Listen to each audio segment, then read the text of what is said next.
Mensajes de avivamiento por Daniel Del Vecchio.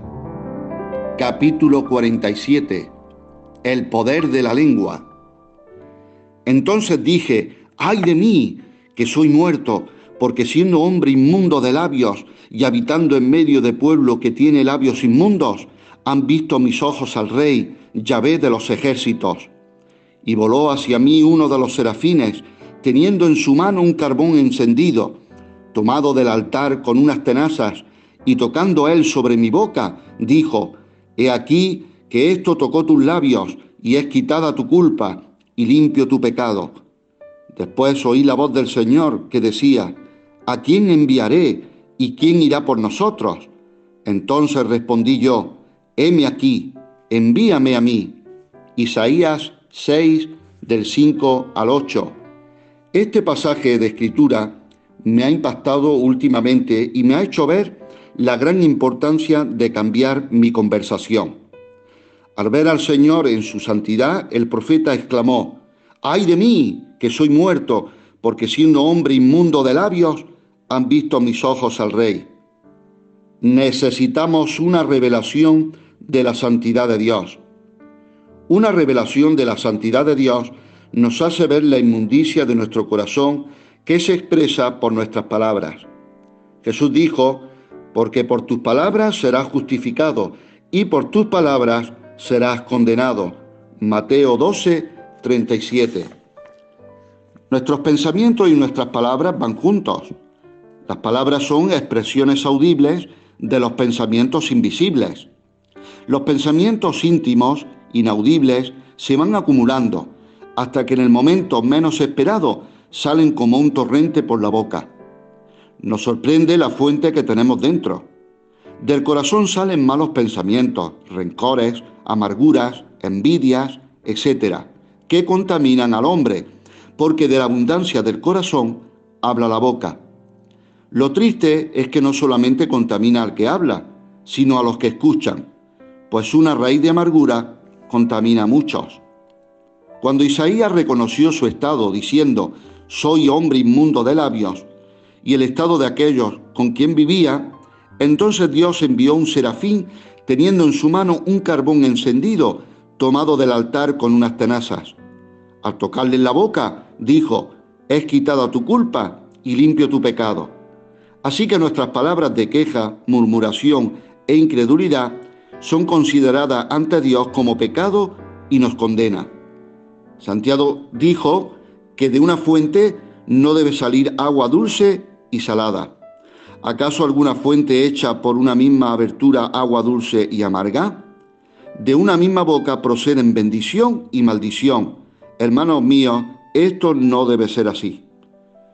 Así también la lengua es un miembro pequeño, pero se jacta de grandes cosas. He aquí cuán grande bosque enciende un pequeño fuego. Y la lengua es un fuego, un mundo de maldad. La lengua está puesta entre nuestros miembros y contamina todo el cuerpo, e inflama la rueda de la creación, y ella misma es inflamada por el infierno. Santiago 3, 5 y 6. ¿Qué significa que la lengua es inflamada por el infierno? Pues que el diablo inspira palabras que hieren, ofenden, contaminan, encienden, dividen, causan revoluciones y pueden causar guerras y millones de muertes.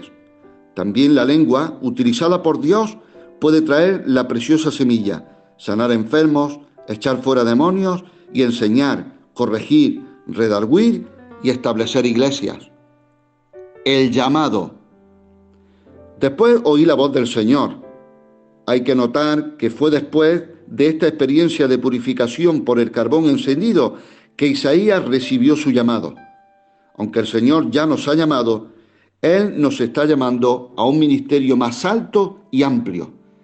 El llamado de Dios es santo, y antes de que Isaías pudiera recibir el llamado de Dios de ir por él, era necesaria una revelación de la santidad de Dios y una purificación de su boca para poder ser la boca del Señor. Es interesante notar que ni siquiera escuchó la voz del Señor hasta que no reconoció su estado y fue limpiado. Ahora Isaías estaba preparado. La visión de Dios había matado su egoísmo, orgullo y vanas pretensiones. Había limpiado su boca de palabras inmundas y negativas que le debilitaban y había puesto en su corazón una carga por su pueblo. Él oyó la voz del Señor que decía: ¿a quién enviaré y quién irá por nosotros? Nota la pluralidad de Dios expresada en la palabra nosotros. El Padre, el Verbo y el Espíritu Santo están esperando a hombres santos, mujeres santas, que tengan su lengua bajo control, que están purificados para oír la voz de Dios y que tengan los oídos ungidos con el aceite de unción para oír la voz de Dios. Más que todos los profetas, Isaías vio el futuro y traspasó el velo del tiempo y vio al Cordero de Dios inmolado por nosotros. Isaías 53. Fue enviado a un pueblo endurecido, cegado por su propia importancia y sordo a la voz de Dios. No obstante, tenían que oír las palabras de amonestaciones de Dios. Un carbón encendido. Seguramente no fue una experiencia agradable. El calor le traspasaría todo su cuerpo. Tendría una señal de quemadura en sus labios toda la vida. Cada vez que se mirara en el espejo, recordaría esa experiencia y que tenía que guardar su lengua para hablar solamente lo que Dios quería que hablase. ¿Cómo debemos hablar? La Biblia nos enseña con claridad, a nosotros también, lo que debemos y lo que no debemos hablar. En Efesios 4, 29 y 30, Dios nos dice que nuestras palabras sean buenas, que edifiquen y que no contristemos al Espíritu Santo por cómo hablamos. Ninguna palabra corrompida salga de vuestra boca, sino la que sea buena para la necesaria edificación, a fin de dar gracia a los oyentes. Y no contristéis al Espíritu Santo de Dios, con el cual fuisteis sellados para el día de la redención. En capítulo 5, versículo 4, continúa diciendo: ni palabras deshonestas, ni necedades, ni truhanerías que no convienen, sino antes bien acciones de gracias. De pocas palabras. Además de lo que no debemos decir, Santiago nos amonesta de frenar la cantidad de conversación y poner un bozal a la boca y limitar la fuente que sale.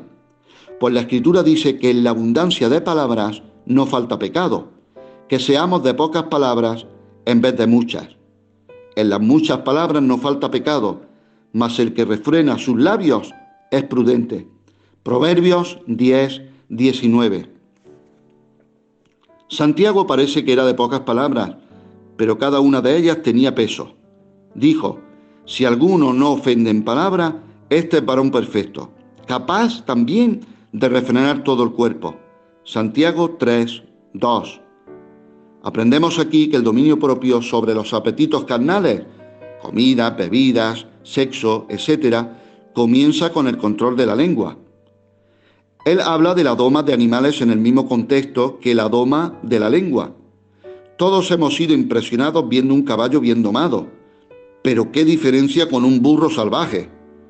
He aquí nosotros ponemos freno en la boca de los caballos para que nos obedezcan y dirigimos así todo su cuerpo.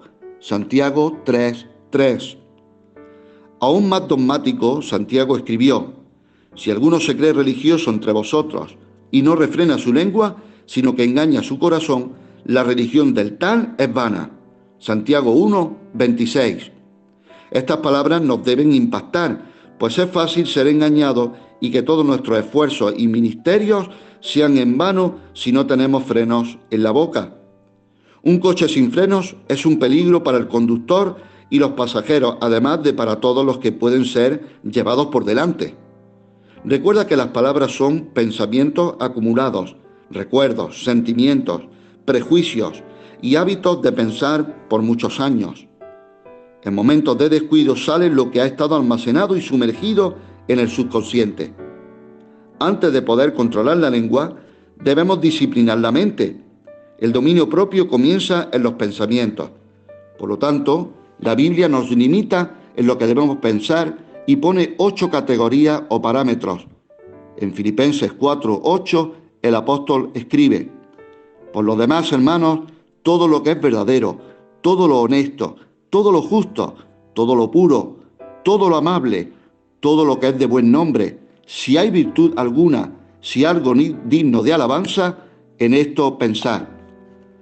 Así que antes de que la iglesia llegue a ser sin mancha y arruga, tenemos trabajo. La guerra se gana o se pierde en la mente. Por eso Pablo nos enseña cómo ganar esta guerra de la mente, derribando argumentos y toda altivez que se levanta contra el conocimiento de Dios y llevando cautivo todo pensamiento a la obediencia a Cristo. Segunda de Corintios 10:5.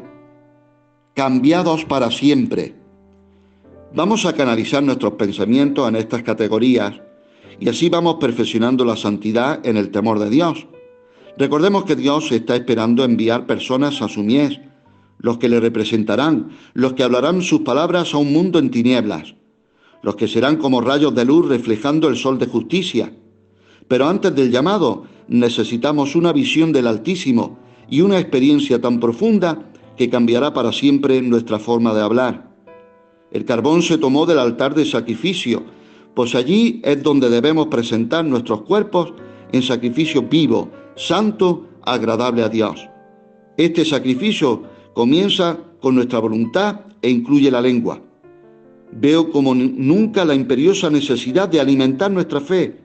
Los pensamientos negativos nos van debilitando y podemos morir de hambre y de sed si no comemos el pan del cielo. Las palabras de fe son comida y bebida para el espíritu. Todo ser viviente necesita alimentarse y beber.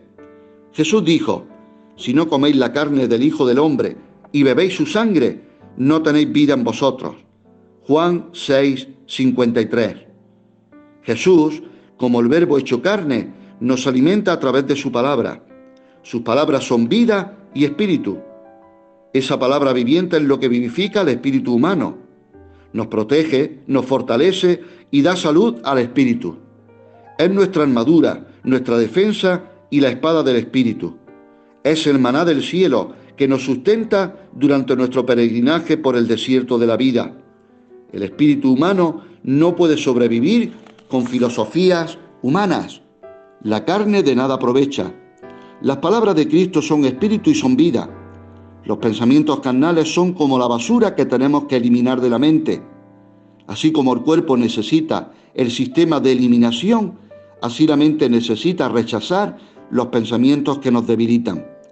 Diariamente tenemos que comer la palabra y así alimentar la fe, no los temores. Nuestra fe no alimentada se muere de hambre. Comed, bebed, esto es mi cuerpo que por vosotros es dado. Haced esto en memoria de mí. Son las palabras de nuestro Señor Jesucristo. ¿Cuál es nuestra dieta diaria? Nuestra salud espiritual depende de lo que ingerimos en la mente.